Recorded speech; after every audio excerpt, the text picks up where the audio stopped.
We've had a little bit of a change of lineup for this session. Anand Kumar and Kumar Galhotra were both unable to attend and send apologies. However, we do have a very interesting lineup for you today for the session entitled Conquering the Chaos, Empowering the Future.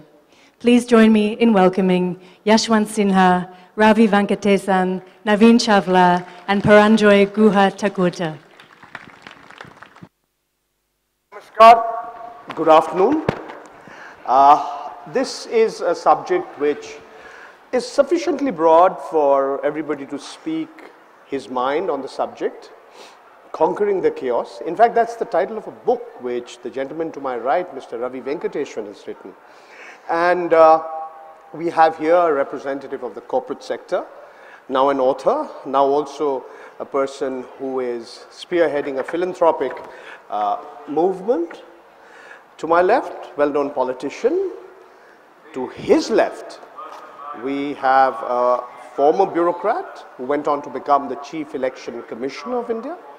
So we're going to have diverse views on the subject. The way we are structuring it, I'm requesting each of the speakers to keep his opening remarks brief, maybe 6 or 7 minutes, and then we'll have a little discussion amongst ourselves, and then it'll be open to all of you to ask questions to any of the people over here. And since the academic who was going to represent the Aam Aadmi Party is not here, I'll try and play the role of that antagonist, and I'll try and ask a few, if I can, a few difficult questions to all the people over here. So let's start with Mr. Ravi Venkatesan. He's the author of the book called Conquering the Chaos.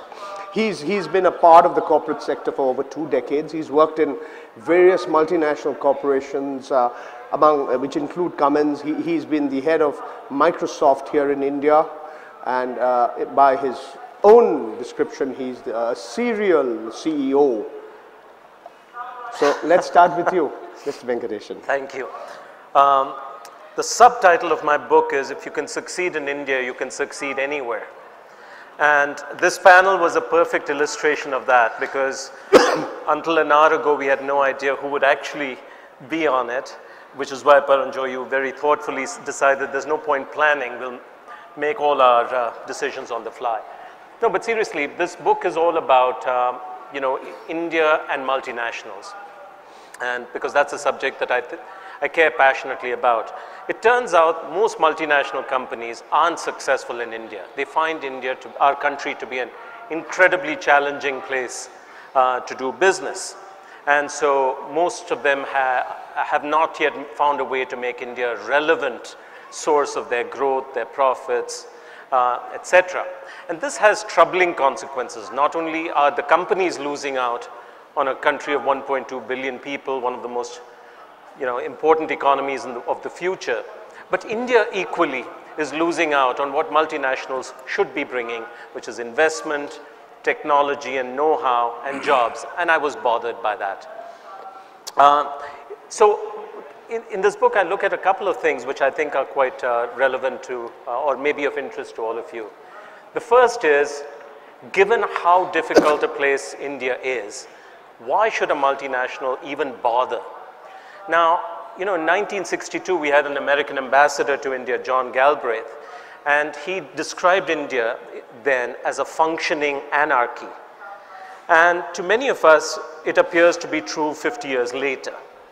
And to give you a sense of just how difficult a place India is to do business, whether you're an Indian company or a foreign company, doesn't matter. World Bank every year ranks countries around the world on how easy it is to do business. Out of the 200 countries they rank, India is number 134. And in fact, Pakistan and Yemen do better in the World Bank rating. Now, one could argue whether that's right or wrong, but it tells you something. And so, many companies struggle here, and particularly in the last 3 or 4 years, the amount of chaos has gone up and the economy has slowed down. So companies are beginning to say, what am I doing here? Should we really be investing here, or should we be investing in some other place like Nigeria or Indonesia? And even Indian companies are beginning to invest more overseas. So why does India really matter? And that's the question I begin the book with. And it turns out it does matter. It matters for two very important reasons. First, of course, the size of the economy. It's a $2 trillion economy that even if it grows 5–6%, is not something that you can overlook if you're a company. And particularly if you're if your business has anything to do with consumption, if you're selling soaps and toothpaste, if you're selling mobile phones or cars, this is one of the top 5 markets of the world already. China is number 1. In anything consumption driven, we would be about 4 or 5. Even if you're an industrial company selling generator sets or things like that, machinery, we'll be in the top 10. So this is not something that you can overlook. The more fundamental reason why India is important and interesting is precisely because of chaos. In the book, I use the word chaos to describe everything that makes life difficult. The lack of infrastructure, lack of electricity, the high corruption and the increasing amount of corruption, the bureaucracy, the uncertainty of policies of the government. One day FDI is okay, next day it's not okay. So how should a company approach the Indian market? And what I point out is, India is not unique. In fact, we are representative of most emerging markets. I call India an archetype for all these countries, whether it's Indonesia or Brazil, even China, and most African countries. Most of them are very corrupt places, most of them lack infrastructure, most of them have complications in government which creates huge amount of uncertainty. And if you're a global company, somehow you have to find a way to succeed. And I say, come to India and use India as your lab to understand how to thrive in chaos. Because if you can succeed here, you'll then find yourself in very familiar ground, whether it's Africa or South America or Southeast Asia. Okay? And I point out evidence that companies that somehow find a way to succeed here, whether it's a Suzuki or a Unilever or a LG, Samsung, any of these companies, once they succeed here, they succeed everywhere. And conversely, the companies that really struggle out here and give up, like Walmart, have a challenge in many other markets around the world. So this is one important idea. The other important idea, of course, is, if the market is tough, it must be equally difficult for everyone. So how come some companies have found a way to succeed so spectacularly? Okay? How come the Korean companies like Hyundai and Samsung always do well? Whereas a company like Apple or a company even like Toyota or GE, why do they get less than 1% of their profits and revenues from India after so many decades? So surely there's something going wrong at the level of the firm. It's not fair to blame only the market. And that's the heart of what it is I talk about. And very simply speaking, there are 3 things that the successful companies do. The first is, you have to take a long-term view. If you're going to succeed in India, if you're going to succeed in China, or if you're going to succeed in emerging markets, you can't take a 1 year or even a 3 year or a 5 year view. Everything will take a lot longer. As each of us knows, any approval, any permission will take time. And companies that get in a hurry will usually not succeed. So if you take McDonald's, McDonald's is for me a hero in the book. They come to India in 1996 and they're a miserable failure. And it takes them 8 years to figure out the model. It takes them 8 years to find out how to grow potatoes in India. How do you sell things at 25 rupees and still make money? But after 8 years, they figure out how to run a profitable store or a restaurant. And then they open the next 400 very, very quickly. But it has taken them 8 years. You need to be patient. The second important idea in terms of how to succeed here is you can't come in and be arrogant. You can't assume just because you succeeded in America or England or Germany, the same formula will work here. It won't. So companies that succeed in India change and adapt to the market rather than waiting for the market to adapt to it. And I'll give you an interesting example. In 2004, I was running Microsoft and we were hugely troubled by piracy, software piracy. Turns out 80% of the people using Windows and Office don't like paying for it. And so we went to the IT minister, who at that time was Dayanathy Maran, and said, IT ministry should do something and all that. And he explained to me in Tamil, he says, you look like a nice fellow, but you seem a little stupid. So let me give you a little advice. said in India, copyright means the right to copy. So my advice to Microsoft is find a way to work around this, because you'll be long gone from the planet before India starts respecting copyright. And so we went back and we agreed with him, and then we came out with something called differential pricing. So the price of Office in India, for example, ranges from 0 rupees to $300, 18,000 rupees, depending on who you are. And it became very successful. Clearly, many companies haven't learned their lesson, because you look at Apple today. Everybody wants to own an Apple, but how many people are going to spend 45,000 rupees on an Apple? Not many, which is why Apple has 3% market share in the world's second largest phone market, and Samsung has 45%. So you have to change to the market is the second idea. But I won't go there. Let me end by saying that I was going around the world last year giving my talks, and I was in New York. And I was asked this very important question. This person, who's somebody I think you know well, Ambassador Frank Wisner, he was my fellow panelist. And he said, listen, Ravi, I agree with your advice for multinational companies that they should find a way to navigate the chaos of India, and they will be richly rewarded. But at what point will the chaos overwhelm India? See, multinational companies, they have a choice. They're not wedded to our country. If it gets too difficult, if it gets too chaotic, they'll pick up their bags and go somewhere else. They'll go to Indonesia, they'll go to Brazil. But what about us Indians? Where are we going to go? So I think that was the most important question I ever heard, which is, as Indians, we have an altogether different concern right now. India is becoming an impossibly difficult country to do business in. And I'm not talking about from the perspective of a multinational. I'm talking about any company. You know, in that same World Bank rating, India ranks number 182 out of 200 countries if you want to start a new company and get all the approvals. From a point of view of taxation, you know, Narendra Modi ji in one of his speeches recently talked about tax terrorism. India is ranked 158. If you want to build a building and move into it, we're number 181. In terms of enforcement of contracts, number 180.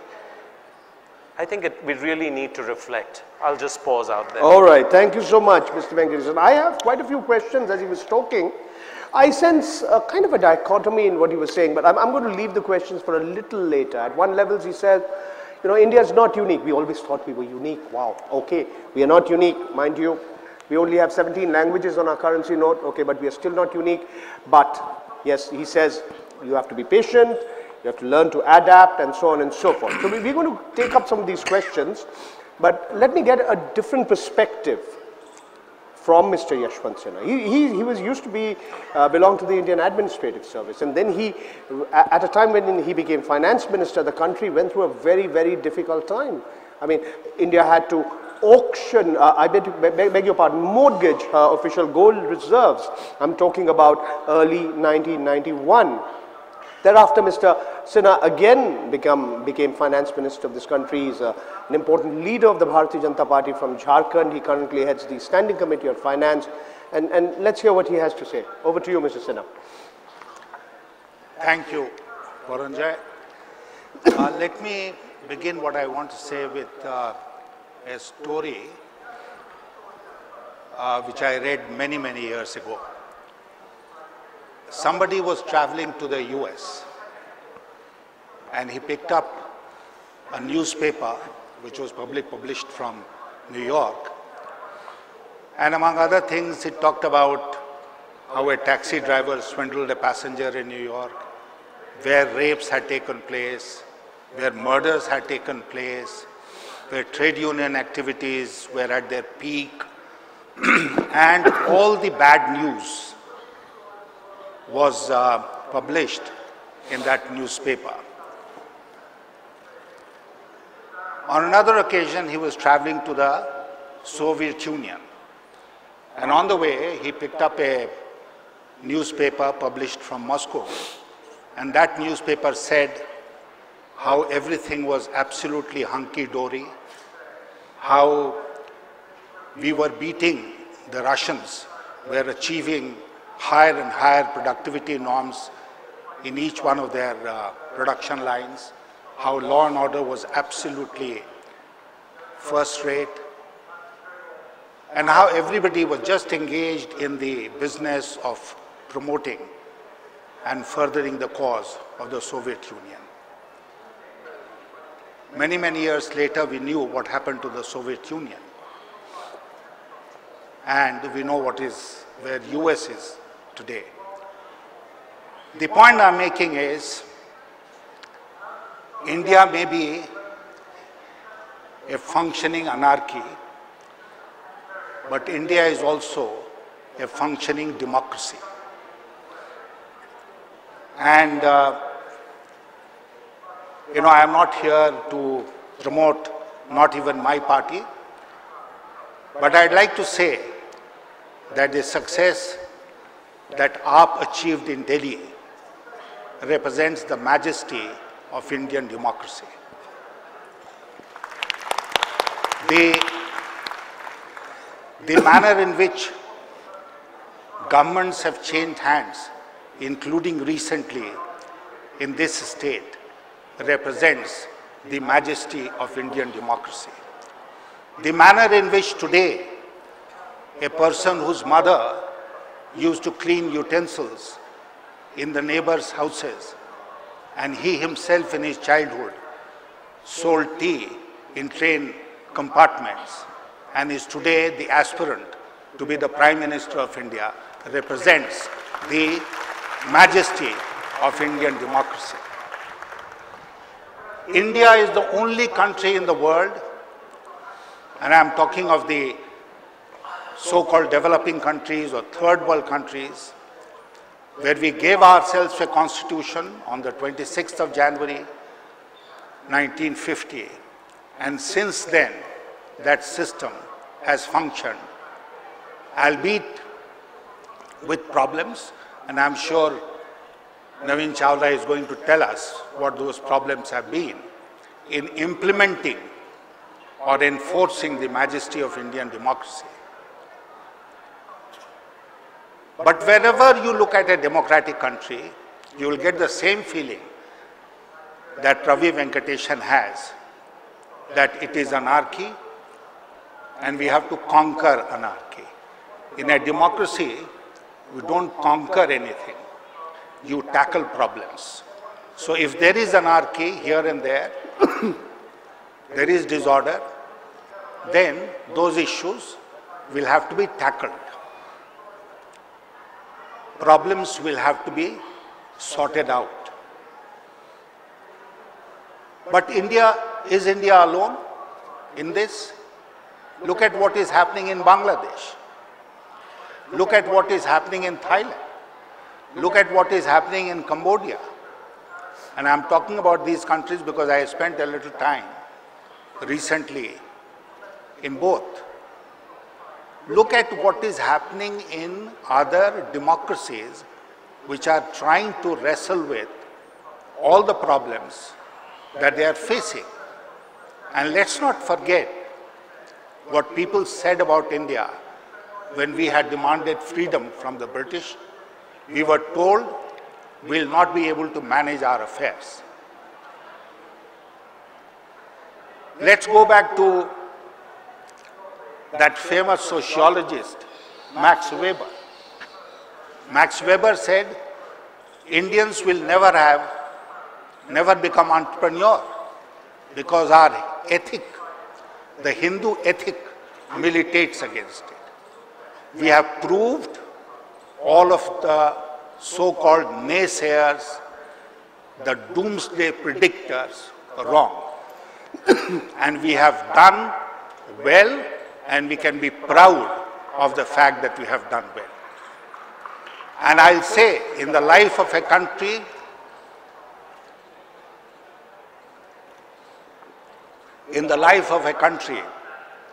let's not go by what happened or did not happen in the last 2 years. I find that in your book, Ravi, you mentioned, and you mentioned here also, growth rates have slowed down, there is corruption, there is this. Yes, there are problems, but India should not be judged by what has happened in the last 2 years or last 5 years.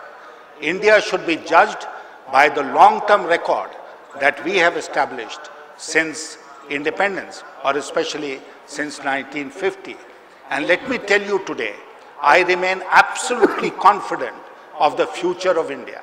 I am absolutely confident that we'll get over all these problems and that we'll march forward once again, leaving many of these countries which appear to be orderly today far, far behind. And this is a message that I give to foreign investors when I talk to them, that you should not judge India by one issue, and this is my experience. When I was finance minister and I used to go abroad and talk to the investors, what did I find? They were forever complaining. This is not right, that is not right. They have single issues. In 1999, when I traveled to the US, what was the single most important issue before the foreign investors? Will India open up its insurance sector or not? And then when the insurance sector was opened up, they walked in. What is the issue today? The issue today is, will India raise foreign direct investment in the insurance sector from 26% to 49%? And I always tell my foreign interlocutors, don't judge the record of India on a single issue. That is a cardinal mistake that you will make if you try and judge India on a single issue. So, there are many issues, but I like to end, Paranjoy, by saying markets are fine, companies are fine, progress is fine, GDP is fine, but ultimately we have to think of the people out there. Out there. You said I come from Jharkhand. In Jharkhand, you can go to a village today where you will find that people are living in the same way in which they perhaps lived in the 5th century BC or 6th century BC when Buddha was preaching his religion. We have to bother about those people. We have to bother about people who have been left behind in this race of companies, in the race of markets. We have to bring the basic amenities of life to these deprived people. We have to ensure that there is employment opportunities for them. If we want to build a great country out of the motherland that we have, then these are the issues to which also our attention must go. And just as we'll bother, let me tell you, about the banking sector reforms and the stock market reforms and other economic issues, we will also equally importantly bother about the people of India who live in those villages which are deprived, and bring the quality of life of these people to your standard and my standard. That is the objective that we must keep in mind. Thank you. Thank you very much, Mr. Yashwant Sinha. He was a little coy in mentioning Narendra Modi's name. I'll ask him a few questions about the Namo factor a little later. And he was quite generous in complimenting the Aam Aadmi Party. A pity we don't have a representative. Maybe I'll ask him a few questions. He quoted Max Weber. He quoted John Kenneth Galbraith. But I think at the end of the day, all of us are celebrating, you know, the world's largest democracy. I mean, why do we call ourselves the world's largest democracy?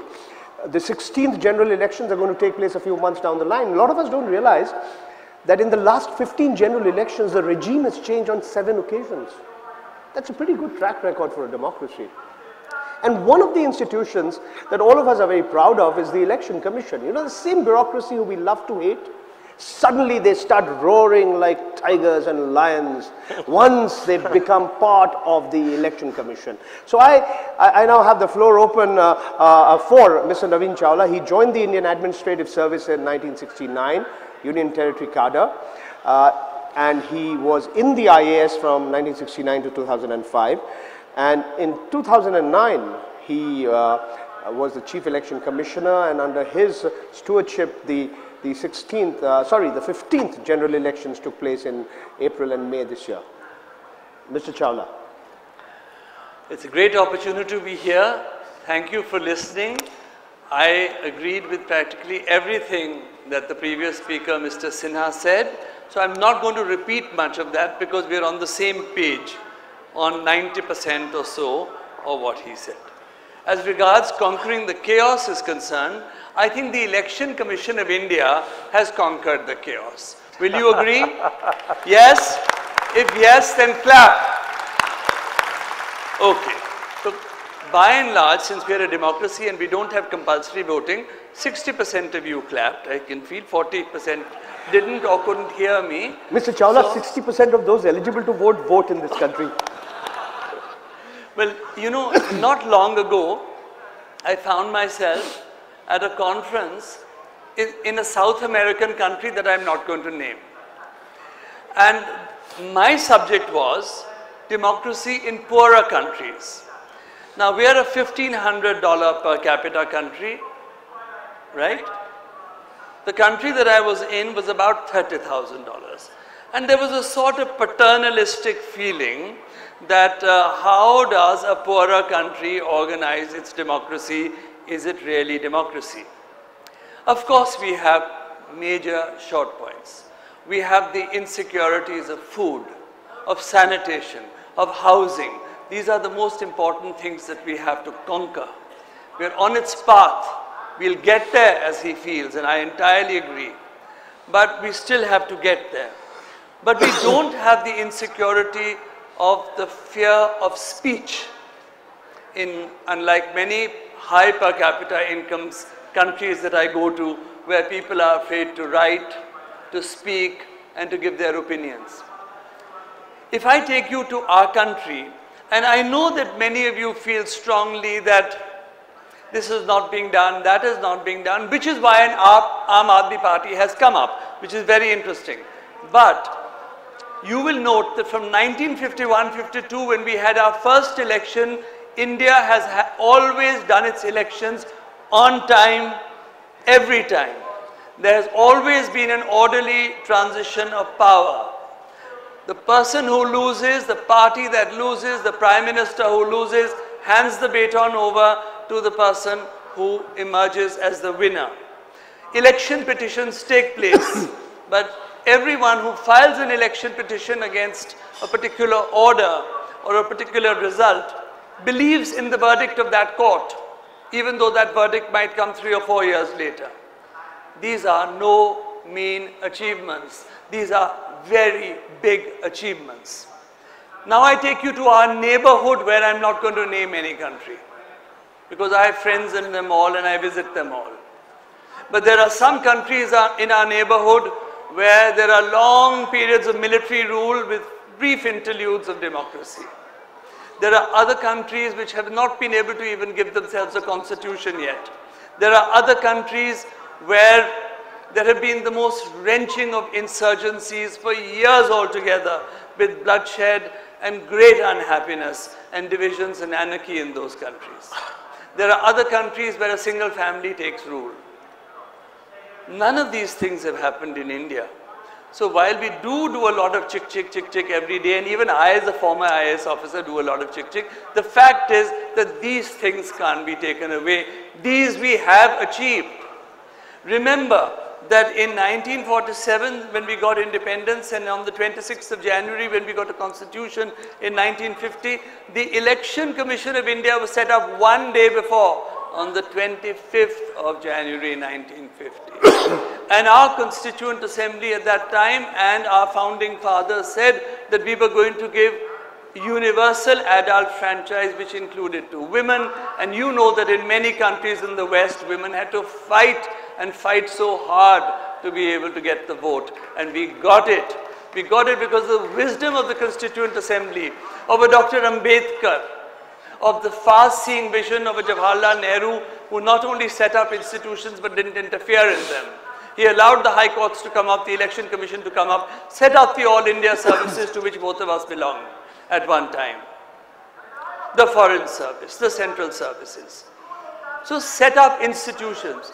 Again, I take you back into our neighborhood, where you will see in many of them either the absence of those institutions, and do remember that those countries in our neighborhood, we all got independence at the same time, within a year or so of each other, and the progress that we've made. Yes, we should not get derailed by a single thing. But the two things that do upset me in the Indian elections, Mr. Session gave us the strength, we became a three-man body, we progressed ever since then. Every time we make new innovations. Can you imagine when I go abroad, and even in our own country, that we should have a voter turnout of 60% almost, of 816 million voters. This time there will be 860. 835,000, that is 835 lakhs, 8.35 million polling stations, 1.3 million electoral voting machines, 3 million civilians on duty, 8 million paramilitary staff on duty, and we make it run. So although we may take 5 phases to do an election, remember in our country we bring out the elections on the results on the same day. There's no sitting in a city square for a year. So orderly is our transition. And these are many things to be grateful for. The Aam Aadmi Party in Delhi has shown us that we can somehow do without muscle, without money, without matbhed, without dividing the population on the basis of caste and class and religion. I don't know whether they're going to last long or not. I mean, I wish them luck. I'm not a member of any political formation, nor do I intend ever to be. But the fact is that they put 2 destructive genies back into the bottle. Muscle power, matbhed power, and they've also put in money power. And if by that example can be taken forward by the other political formations of our country, and through you and through this audience, I would hope to reach thousands of people with this message, then I think our democracy is well and truly set. Thank you. Thank you. Thank you, Mr. Naveen Chawla. I have a few questions for him too. Why is it that 1 out of 4 members of parliament have some serious allegations against them of having committed crime, criminal records? I mean, why does 1 out of 4 MPs have a criminal record? Why do 1 out of 4 of those MPs with a criminal record are accused of some very serious crimes? But to go along with what Mr. Chawla said, what he didn't mention, we're the only democracy in the world which doesn't use paper today. We're doing our bit for the environment. I mean, if you remember, until very recently in the US, you had a problem in Florida with the voting, the ballots, you know what Chad is? Maybe you've heard of this word called Chad. You thought it was a country in Africa. No, it's a piece of paper that hangs down from the ballot paper. So, I mean, in many ways, perhaps India's election system is superior to that of most parts of the world. But is our democracy superior to the rest of the world? These are some of the questions. But before that, Mr. Venkatesan, I have a few questions for you. And, from the perspective of the corporate sector, all of you have welcomed economic liberalization. We've gone through about 22 years of economic liberalization. What do we see at the end of the day? The gap between the rich and the poor widening. We see in the last 6 years, food inflation at, well, double digits. Never before in the history of this country have we seen this kind of food inflation. We're seeing large numbers of young people without jobs. We see MNCs, cribbing about not getting this and not getting that. But at the end of the day, what's the role of the corporate sector in tackling these basic problems of poverty, unemployment? What Mr. Yashwant Sinha said, the last man in Jharkhand. Your views?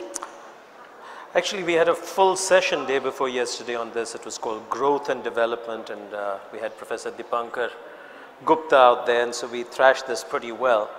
I think obviously the corporate sector has a significant responsibility. One of the things we talked about in that thing was, is it growth or development? And we concluded, hey, there's no contradiction at all. It's growth and development, and we need to embrace models that carry everybody along rather than amplifying inequity. But one of the interesting statistics that was thrown out was just the last 7 years up to 2012. So 2005 to 2012. According to to somebody, it was about 140 million people who'd been lifted out of poverty. And 3/4 of this had been because of growth. and a quarter because of, sensible policies, Yeah, I know, distributive stuff, blah, those blah, blah. statistics. No, Yeah. so what is the role of the corporate sector? On one hand, it is to, prosper, create jobs, create employment. We did have a good discussion also about things like what is a meaningful wage, okay? Because there is this huge issue about, creating a large amount of employment in the informal sector where people aren't making a living wage. So there is a moral responsibility of companies to pay that. There is increasingly an understanding that companies have social responsibility as well, something that has been brought out in the new Companies Act as well. And so I think there is a limited but growing recognition that companies have to care about the health of the society in which we are embedded. We have to pay taxes and so on and so forth.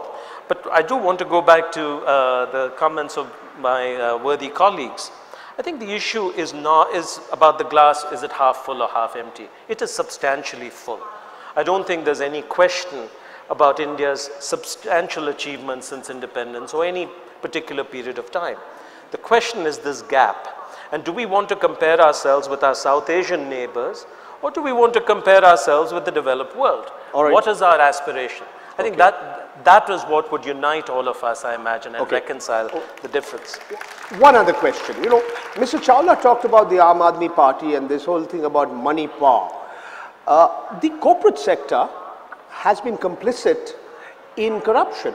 I mean, you wouldn't have the kind of corruption that we see in this country if there wasn't a nexus between sections of big business and politics. We've seen the Aam Aadmi Party raising fairly large amounts of money, but through small donations, voluntarily, in a sense, reclaiming a very old tradition in Indian politics. That's the way the Congress used to raise money. That's the way the communists used to raise the money. That's the way the Rashtriya Swayamsevak Sangh used to raise money. So it's possible to, in fact, run a political party, run election campaigns without being dependent on a few cronies. Of course. So what has been the role of the corporate sector? The corporate sector, which cribs so loudly about corruption, it needs to not be complicit in this criminal nexus. I'm sure any corporate person you ask will agree violently with you. There's a problem in talking about the corporate sector in aggregate. Okay, I really think about the corporate sector as being at least two kinds. There are people who develop, whose business model is resource-based, and they have benefited from access to resources that has been lacking transparency. There's another class of firms which is based on innovation and entrepreneurship, and we saw a large wave of those from the 90s all the way to today. So which sector are we talking about? So I think you will find that there is this traditional oligarchic or crony capitalists, and we hope there's fewer and fewer of them.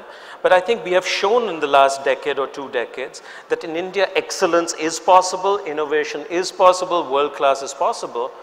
And I think there is a very large part of what you term the corporate sector which would crave transparency and a reform on campaign finance and so on and so forth. Sure. So in other words, there's a corporate sector and there's a corporate sector. Exactly.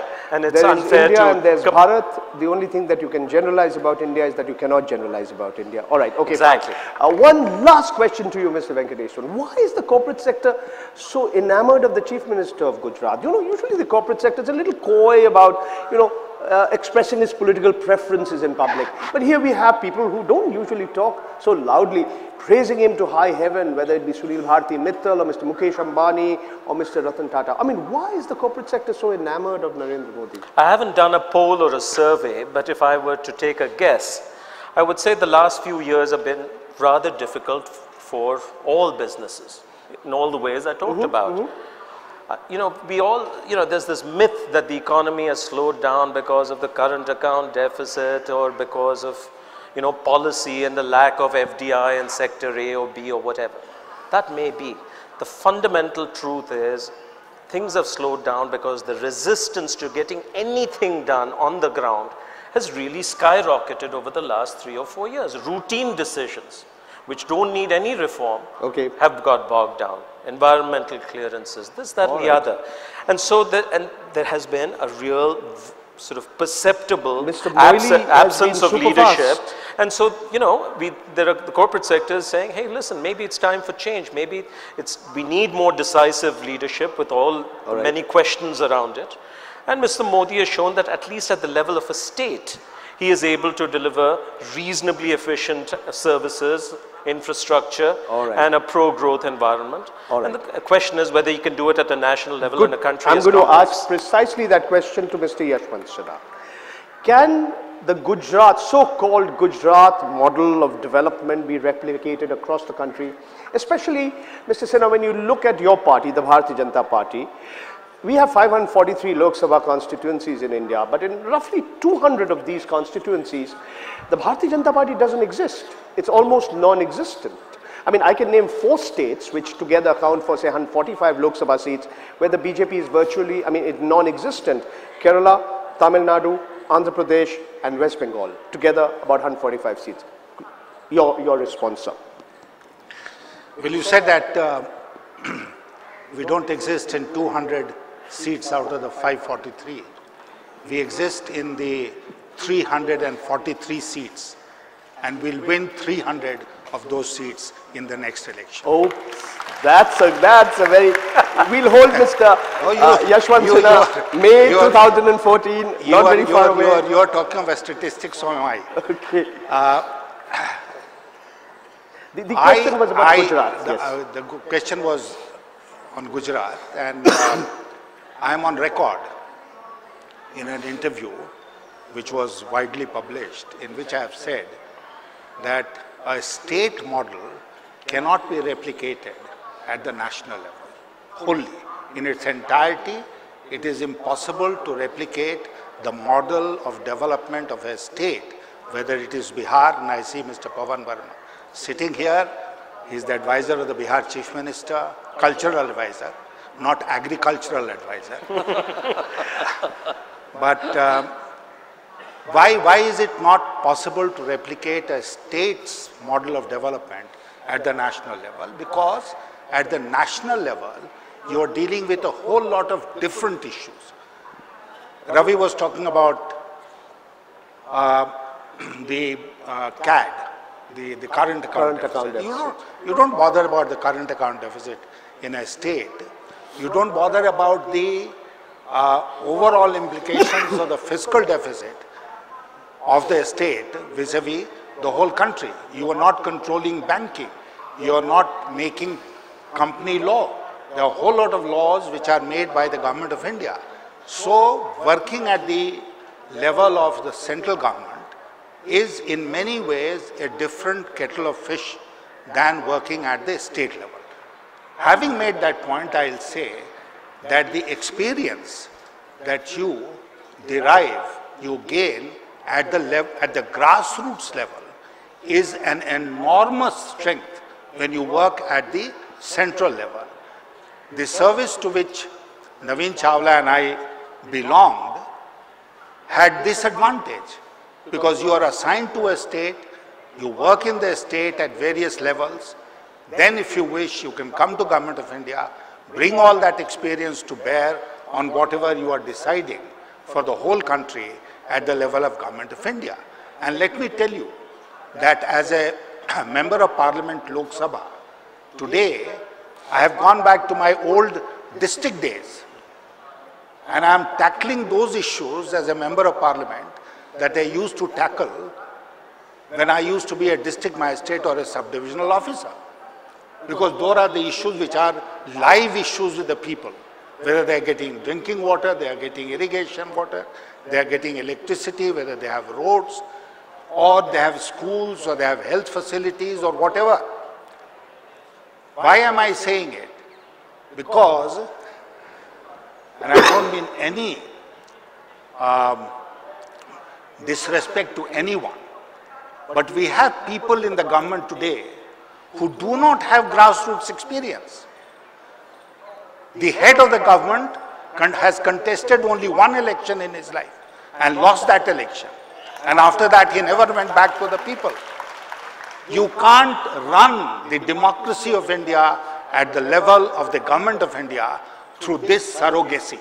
Okay. This is the point that I like to make. And therefore, the experience that Mr. Narendra Modi, over the years that he has been Chief Minister, that experience that he will bring to bear when he becomes the Prime Minister of India in a few months from now, will stand us in very good stead when we are.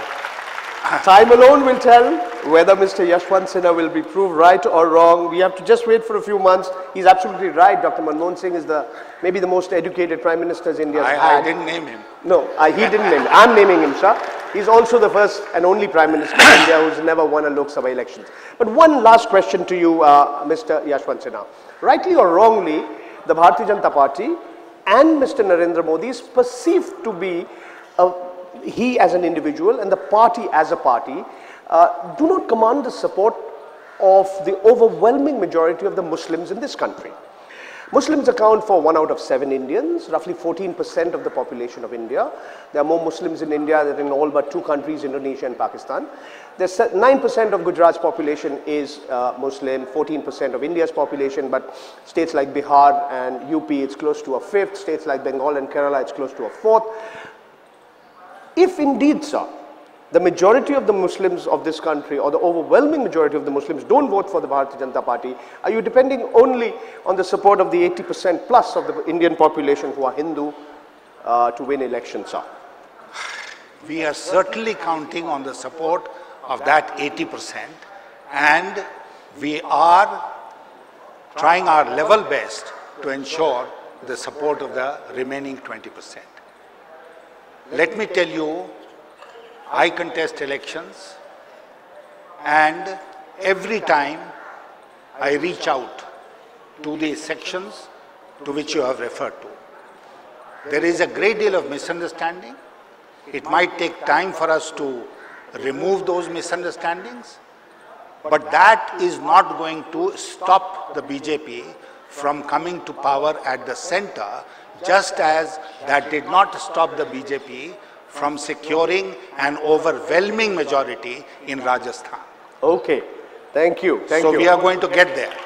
All right. Yeah, sir, you will get a chance to ask questions. Just be a little patient. You will definitely get an opportunity. I have a question for Mr. Naveen Chawla. Mr. Chawla, you know, despite the vibrancy of Indian democracy and all the good things that the Election Commission has done, it's not been able to persuade the political class, including the party to which Mr. Yashwant Sinha belongs, to change the laws of the land. You know, say 20,000 rupees can be given to any political party anonymously. And you see in the major parties, all of them show that, you know, 70%, 80% of the funds come in the form of donations which are less than 20%. The law pertaining to criminals or people with criminal records contesting. So why has the Election Commission of India failed to persuade or convince the political class of this country to plug those loopholes in the laws of the land, to change the laws, to prevent individuals with criminal records, and also, you know, all the dirty money that goes into election campaigns? Your view, sir? You know, I'm like all of you. When we were in the Election Commission, we would write to government, apply, no reply. So we have plenty of, we're on the website, you can go. We've given plenty of suggestions to the political parties, basically to the government of the day. And the government of the day says very good suggestions. We get a one-line reply to say, thank you for your letter. And then it goes from a Prime Minister, and this has happened, by the way, not just over one government. This has happened successively over 20 years. So the Election Commission, the Chief Election Commissioner writes to a Prime Minister, the Prime Minister sends it to a Law Minister, the Law Minister puts it to a Standing Committee, and in the Standing Committee everybody unites. I'll just take one issue which bothers me a great deal, and I think privately also bothers him. And that is criminality. Now what are we saying to the government? We are saying, because these aren't laws that we can change, these have to go back to Parliament. We are not, you know, one of the strong things about India is that we built up our institutions, we don't tread on each other's toes. It's a different matter that you might file a PIL before the Supreme Court, but the Election Commission won't. So what we are trying to say is that if there are serious charges filed against anyone in a court of law, that person should be presumed guilty until proven innocent. The other way around. In other words, if it's for a heinous crime like murder, dacoity, rape, attempt to murder, that person, if the charges are framed, should be set aside. Now, when I put this to my close friend Ram Jethmalani, who had opposed this in the standing committee, Ram Jethmalani rightly from his point of view, I do agree with that, said that when political parties come into power, they foist false cases on each other. Yes, there's possibility that a lot of innocent people can also get stuck in this matter. But having said that, I said, Ram, let's negotiate. If it's not 5 years of a heinous crime, let's make it 6, let's make it 7. Let's talk, let's find a middle ground where criminality can be put aside. But what government writes to us is that we'll set up fast courts, but where are those fast courts? Government says to us day-to-day trials, where are those day-to-day trials? So, but the climate in our country, I am like him, an incurable optimist. We, as we speak, are in the middle of a climate of great change. Now, whether the change will be this party or that party is not of my interest. The change is that we must better our institutions, and I think that time is now come. Thank you, Mr. Chawla. Okay, I have more questions, but I see quite a few hands up there. I have a request to the audience, okay? Keep your comments brief, your questions pointed. If you have a specific question to any of the panelists, please name that person. Do identify yourself, okay? So what I'm going to do is I'm going to see, I see many hands, and I have about 10 minutes left.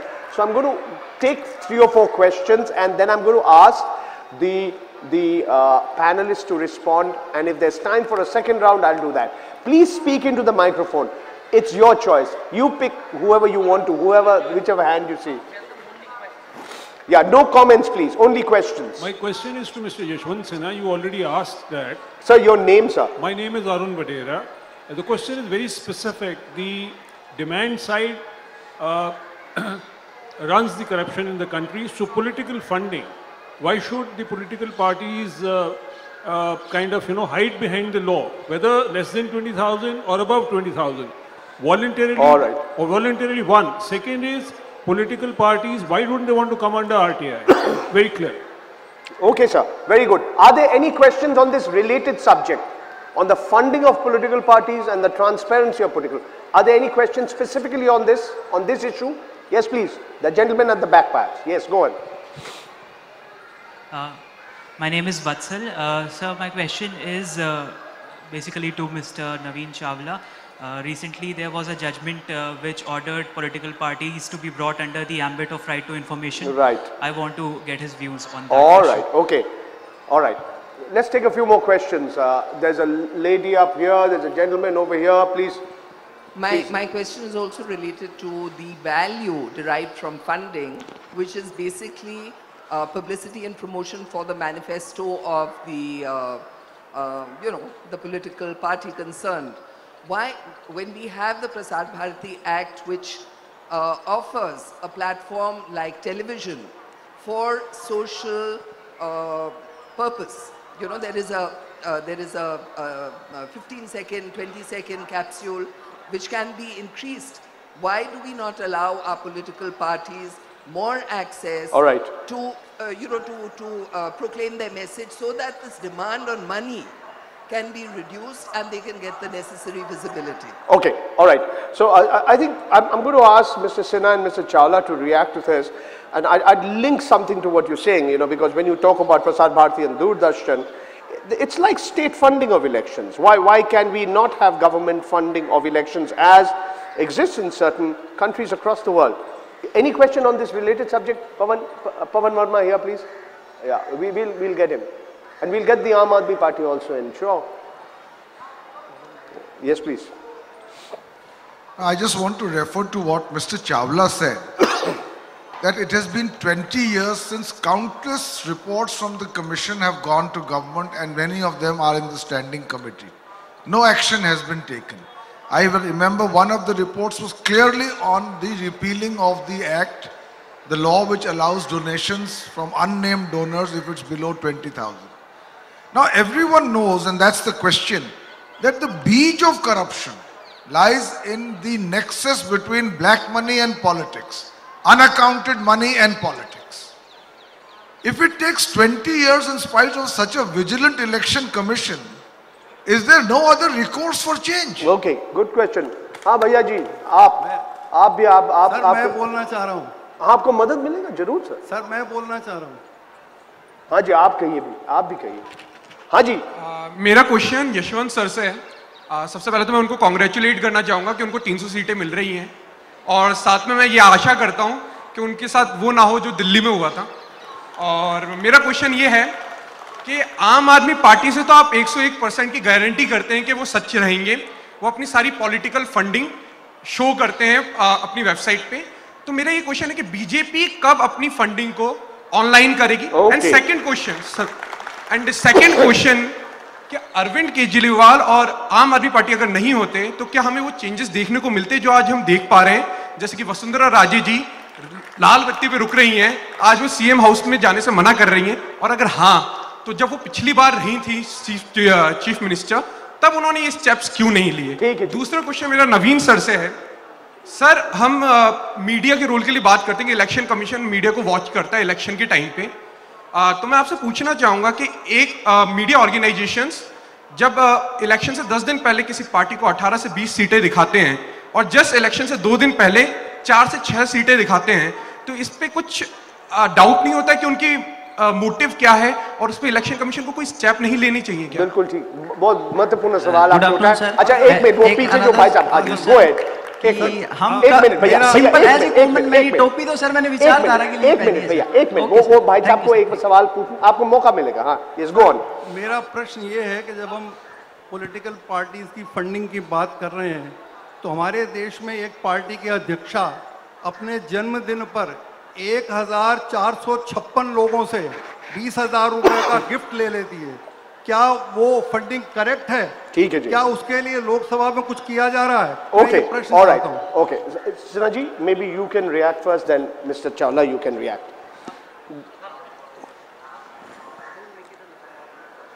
You know, first of all, let me say that nobody, and absolutely nobody in this country has the monopoly of public morality.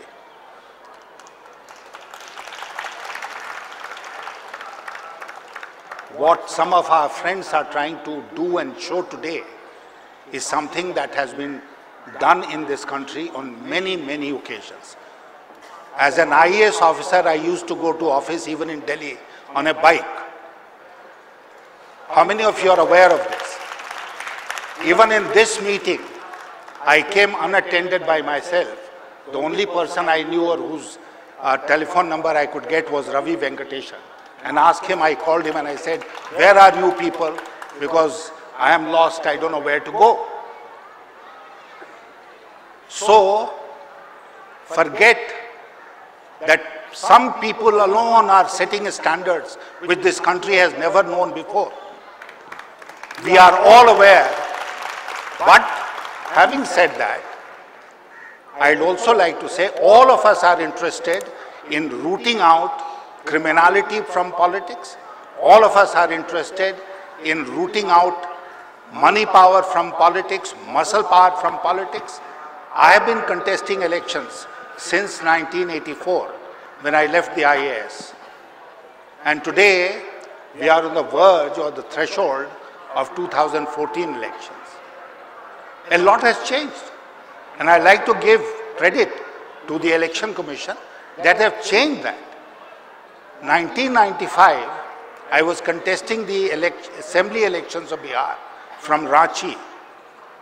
And that was when Mr. Session has come out with his detailed guidelines. And law is for those who are afraid of law, not for those who break the law. So I was so scared. You know, I'll not even issue coupons for lunches to my karyakartas. I said, घर जाके खा के आओ but there will be no coupons because somebody might take a photograph. So we all tend to set standards, and let me tell you, all of us ultimately live with our own conscience. The biggest authority to which you have to explain your conduct is your conscience. Mr. Chawla, a brief reaction. So power to the elbow of those who are demanding that there should be further electoral reforms, will be all for it. Chawla ji.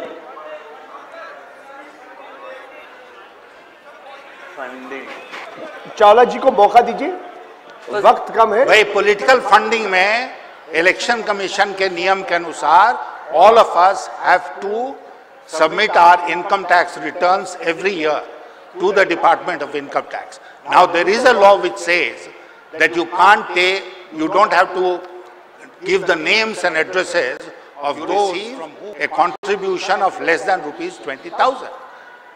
So let's change the law. Let's agree. All of us agree that even if there is 1 rupee, that has to be accounted for. But it has to be a change which everyone will have to accept. You can't put one political party in a disadvantageous position by saying you disclose. Let's all disclose. Yes, sir. Mr. Chawla, a quick एक दिन reaction. मैं airport पे एक political party के leader से मिला। मैं chief election commissioner था, तो मैंने ये 2 ही मसले मनी पावर के और क्रिमिनलिटी के उनके साथ एयरपोर्ट लाउंज पे रेस किए। तो मैंने कहा कैसे दिन कब आएगा जब इसके बारे में सब पॉलिटिकल पार्टीज में समझौता हो सके। अब मैं आम आदमी पार्टी की बात नहीं कर रहा क्योंकि आम आदमी पार्टी उस टाइम थी ही नहीं। तो उन्होंने कहा कि देखिए मैं सारे पॉलिटिकल पार्टीज के साथ आने के लिए तैयार हूँ। मैं पॉलिटिकल पार्टी और लीडर को नेम नहीं करता, पर यह है कि यदि आप हमें बुलाएं जब इलेक्शन हमारे सिर पे है तो हम नहीं आ पाएंगे, क्योंकि उस टाइम हमारे सामने एक ही विषय होता है और वो है विनेबिलिटी। पर यदि कोई इलेक्शन सर पे ना हो तो हम आके साइन कर देंगे। अब इस देश में क्या करें, एक इलेक्शन के बाद दूसरा, जनरल इलेक्शन ना हो तो स्टेट की, तो हमें को वो वैक्यूम नहीं मिला। पर मुझे लगता है जैसे यशवंत जी ने कहा है और मैं ऑप्टिमिस्टिक हूँ कि यदि हम पॉलिटिकल पार्टीज को जोड़ लें तो एक कॉमन कोड निकल सकता है। और मैं आपको याद दिलाऊं एक चीज़ जो आप बहुतों को नहीं मालूम होगी कि जो हमारे देश में विशेष चीज़ है मॉडल कोड ऑफ कॉन्डक्ट की, वो पॉलिटिकल पार्टीज से ओरिजिनेट हुई थी, वो इलेक्शन कमीशन या सुप्रीम कोर्ट से नहीं हुई थी। तो मेरा बहुत फेथ है इनमें। Thank you. But 2 other quick question. RTI के बारे में बच्चे ने पूछा था। हाँ जी। तो on the RTI it's a matter of progress. I think we are going to get there with the help of the Supreme Court. Pawan raised a very important matter, and that was for 20 years we've been helpless. Yes, in many ways we made some progress, but we've been helpless. And now it's actually very important that both you are here and Yashwant ji is here, because you're both agents of change. You've seen the other side, the regulatory framework. You've come into governance. And therefore, I think both of you, in your own way and many others, will be catalysts for change, because the time comes for change. And I believe that time is now. Finally, on media. I'm afraid we really do need to finish. That does sound like a very good note to end on. मैं आप सब लोग को माफी मांग रहा हूँ। ये महिला बहुत देर से इशारा कर रहे हैं कि बंद करो, समय खत्म हो गया। आप इन लोग भाई साहब यहाँ हैं, आप इनसे सवाल पूछ सकते हैं। Thank you very much. It's been my honor, my privilege. Let's give a huge thank you to Yashwant Sinha, Ravi Venkatesan, Naveen Chawla, and Paranjoy Guha Thakurta.